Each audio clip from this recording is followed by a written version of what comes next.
Hello and welcome to the channel. Today we are finally going to be doing the matchup between the venerable Seiko SKX, which was discontinued last year and was supposedly replaced by a line of 27 different models that are heavily inspired by it. The new Seiko 5 that some call the 5KX, and this is one of them, the one that I prefer. This is the SRPD73K1, and it comes from the Suits line of this new Seiko 5 family. But does it compare to the old SKX? Is it better? And if so, in which respects? We're going to be comparing the cases, the case shapes, the brush quality, the case finish quality. We're going to be reviewing the dials, what has changed there, and we're going to be reviewing, of course, the lume. And in the end, we'll see which one is the winner. So let's get right into it. So let's start by a little disclaimer here. My Seiko SKX has been slightly modded and I have just swapped the crystal for a sapphire one, but please disregard that.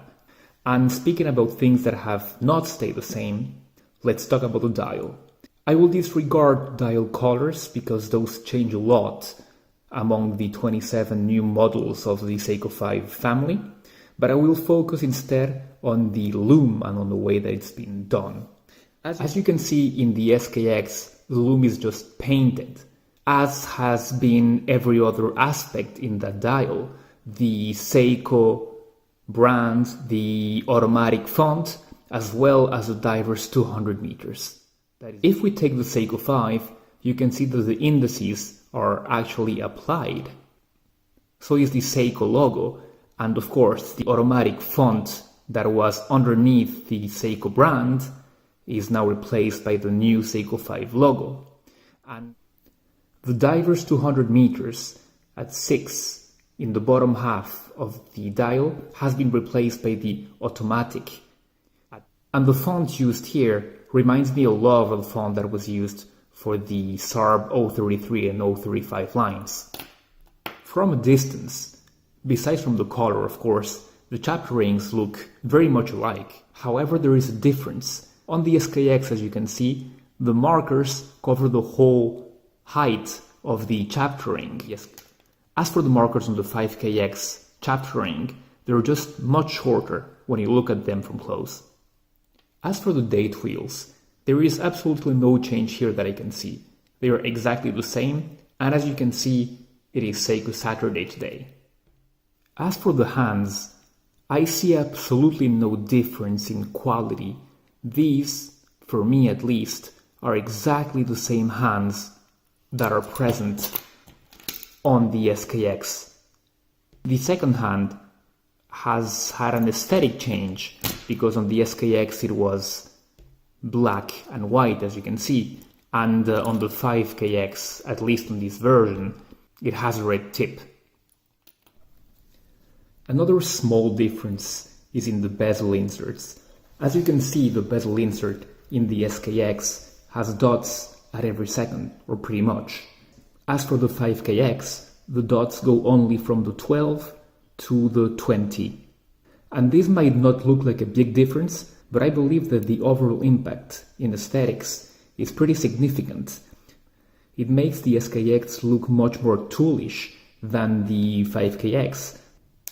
I, for myself, prefer the bezel insert on the SKX because it leads back to all that lineage of Seiko divers. Now let's talk case dimensions, and we will be measuring this. The Seiko SKX comes at 45.3 in diameter, 13.4 on height without the sapphire crystal of course, and 45.5 log to log. The dimensions of the 5KX are 42.3 in diameter, so pretty much identical, 13.2 in height, so same thing, identical, and 45.6 log to log, so there again, identical. However, on a closer look, these cases are not exactly the same. If you compare it side by side, you can see that the log on the 5KX on top is a bit different. It is a bit slimmer on the side of the lug as the SKX just continues the line and then drops aggressively at the end, the 5KX drops a little bit more softly towards the end. That, for me, on a closer look, would be the only difference in the shapes. The polishing of the sides, the brushing of the logs, and the brushing quality, especially the brushing quality of logs, for me, look exactly the same. And here we have to disregard the fact that my SKX has been heavily used for a few years. But besides from that, the case finish is exactly the same. However, there's a difference with the crowns, and especially with the side of the crown. As you can see in the SKX, the crown is fully polished. You can see my reflection there.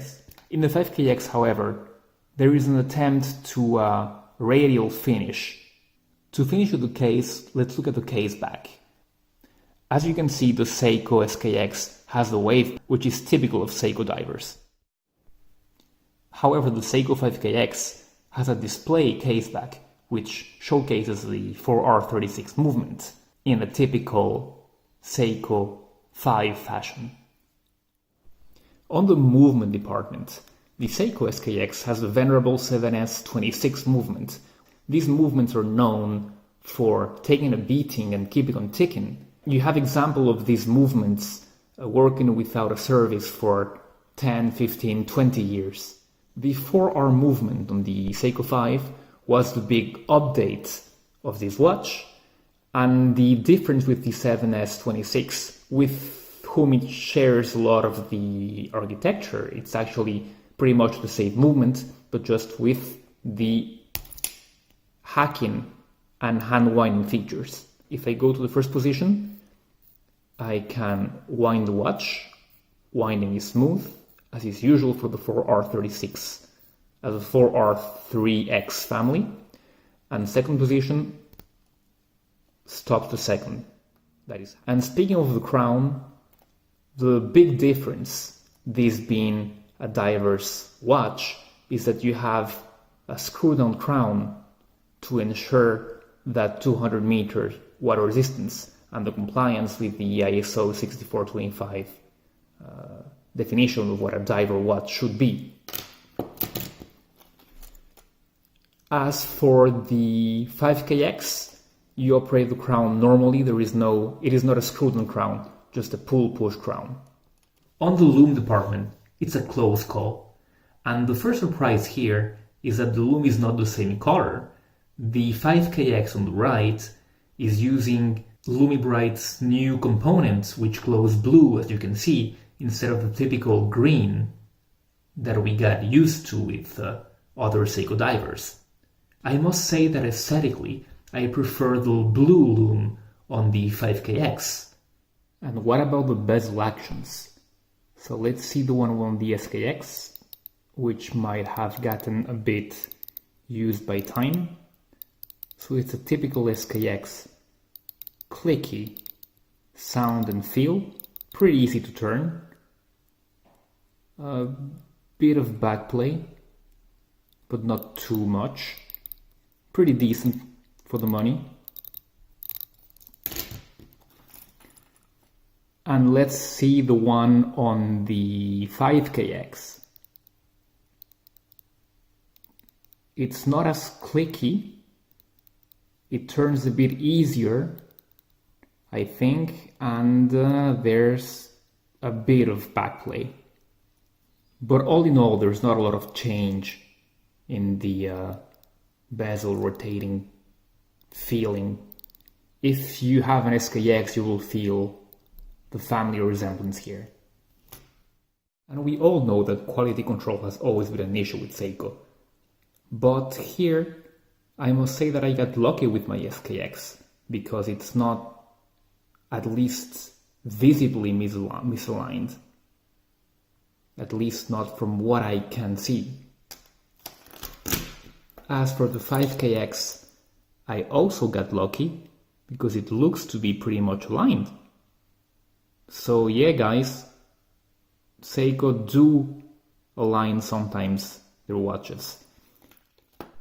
So what to make of these two watches? So alike yet so different in the details. And that's it, the devil is in the details. These watches share a lot of their aesthetic. They are not marketed for the same audience. The Seiko 5, with all its variants, is marketed to a younger audience, and that has been clear through Seiko's campaign to promote it.